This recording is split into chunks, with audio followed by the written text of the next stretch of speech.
The glass of sparkling water trembled under the dim chandelier lights, its surface catching the golden reflections of a luxury restaurant known only to the city's wealthiest. Amid the hum of executives, politicians, and men who carried power in their briefcases, a storm was quietly forming behind gentle brown eyes. Lily, the waitress known for her silent smile and tired posture, moved between the tables like a shadow carrying secrets. But tonight, her hands shook as she approached the youngest CEO in that room, Daniel Hartman, a man built from grit and tragedy, a man whose company had risen faster than anyone expected, and a man who didn't know that death waited for him in a simple glass on his table. She placed the drink before him, her fingers brushing the stem ever so slightly, and in that tiny moment she slipped him a crumpled piece of paper. His eyes scanned her face, sensing something was wrong, and when he opened the note, the blood in his veins froze. "Don't drink it, and leave now. If you believe in kindness, bravery, and second chances, take a moment right now to like, comment, share, and subscribe. Your support helps us bring more powerful stories to life."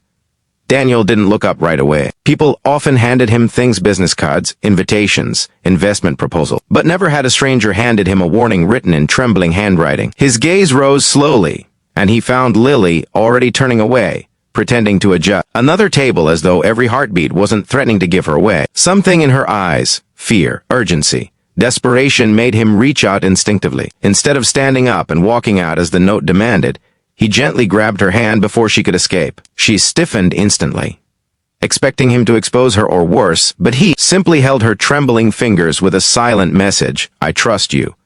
Help me understand."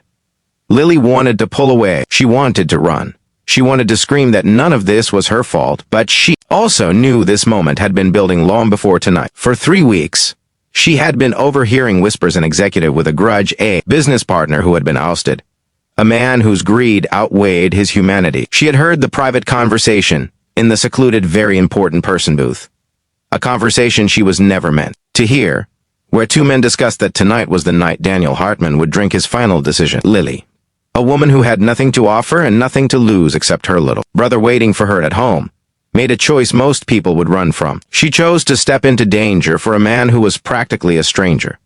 But Daniel didn't know any of that. All he knew was that someone with genuine fear in her eyes was trying to save him. She whispered just loud enough for him to hear as she leaned slightly forward to retrieve an unused napkin, her face still disguised by calmness.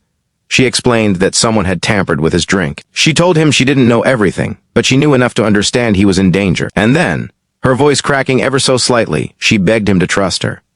Daniel didn't think twice. He had built an empire on instinct, and his instinct told him she wasn't lying. He stood up slowly, pretending to take a phone call as he slipped out of the dining area. Lily held her breath until he disappeared through the hallway toward the exit, but her relief was short-lived, because she noticed a sharp movement in the corner of her eye. The two men from earlier had also noticed Daniel leaving. Panic flooded her chest. She couldn't let this end here. With quick steps, she followed the path toward the kitchen, then slipped into the service corridor leading to the outside parking lot. When she emerged into the chilly night, she saw Daniel waiting between two cars, his posture tense but calm. He wasn't running. He was waiting for her.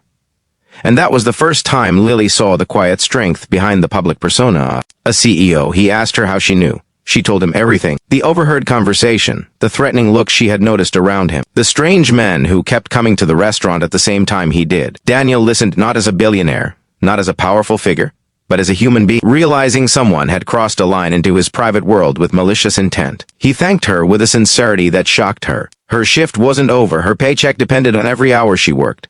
But in that moment, none of it mattered. She had possibly saved a man's life. But as the words settled, they both froze at the sound of approaching footsteps. Heavy, quick, coming straight toward them through the corridor. Lily's breath caught. Daniel's jaw tightened. They weren't alone. Someone had followed them. Instinct swept over him. He grabbed Lily's arm, pulled her behind one of the parked vehicles, and signaled her to stay low. She wasn't used to being protected.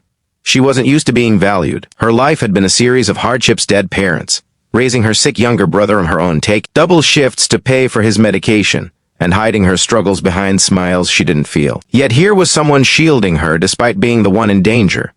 The footsteps drew closer. For a long, suffocating moment, they both held their breath. Finally, after scanning the lot, the man cursed under his breath and turned back inside. Daniel and Lily waited until the footsteps faded before emerging slowly. It was then Daniel realized something. Lily wasn't just a waitress who had helped him. She was now the only person he could trust in a room full of wolves. He offered her a ride home, not out of pity, but because he couldn't leave her exposed. But Lily refused at first, insisting she didn't want to drag him into more danger or risk her brother's safety. Yet Daniel wasn't someone who backed down easily. He reassured her with a determination that soothed her fears.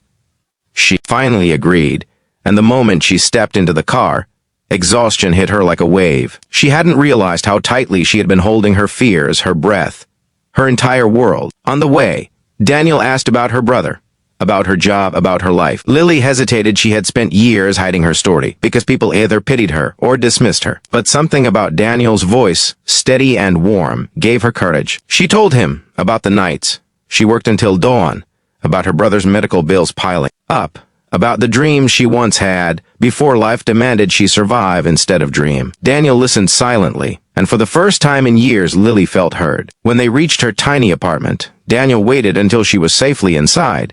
But he didn't leave. He sat in his car for nearly half an hour, thinking about everything she had risked for him, her job, her safety, her brother's future. Something inside him shifted that night, something profound and life-altering. Because sometimes the people with the least to give end up giving the most. The next morning, everything changed. Daniel arrived at his company headquarters earlier than usual. The first thing he did was confront the partner who had orchestrated the plot against him. Using the restaurant's discreet security cameras, Daniel had enough proof to expose not only the attempted poisoning but also a series of fraudulent dealings that had been draining the company for months. It took hours of negotiation, legal threats, and calculated strategy. But by noon, the traitor was escorted out in disgrace. Daniel had survived the attack not by power, not by security, but by the bravery of an underpaid waitress who had nothing to gain from helping him. He could have ended the day there. But he didn't. Because Lily wasn't just a part of the problem, she was now part of his purpose. He drove back to the restaurant that afternoon. When Lily saw him walk in, her heart nearly stopped. She thought she was in trouble. Instead, Daniel requested a private conversation. He explained everything that had happened, thanked her again, and then made an offer she never expected, a full-time position at his company, far from danger, with health insurance that would cover her brother's treatment. Lily's legs nearly gave out. No one had ever given her a chance before. No one had ever seen her worth beyond a service uniform. She accepted with tears in her eyes. Months passed, and Lily's world transformed. She excelled in her new role, showing the same bravery and dedication that had saved Daniel that night. Her brother recovered well with proper treatment, and Daniel, once a solitary figure hardened by betrayal, found himself looking forward to seeing her smile every morning. What began as a warning note turned into a story of healing, trust, and two lives intertwined by fate. If this story touched your heart or made you believe in human kindness again, please like, share, comment, and subscribe. Your support helps us create more powerful stories like this. Before the ending, tell us in the comments, what would you have done if you were Lily that night? And in the quiet glow of an office overlooking the city, Daniel often thought back to the moment Lily slipped him that note. It had been a night meant to end his life. Instead, it had begun something far more meaningful, a second chance not just for him, but for both of them. Their lives, once on separate paths, now stood together in a story of courage, destiny, and the kind of kindness that rewrites futures.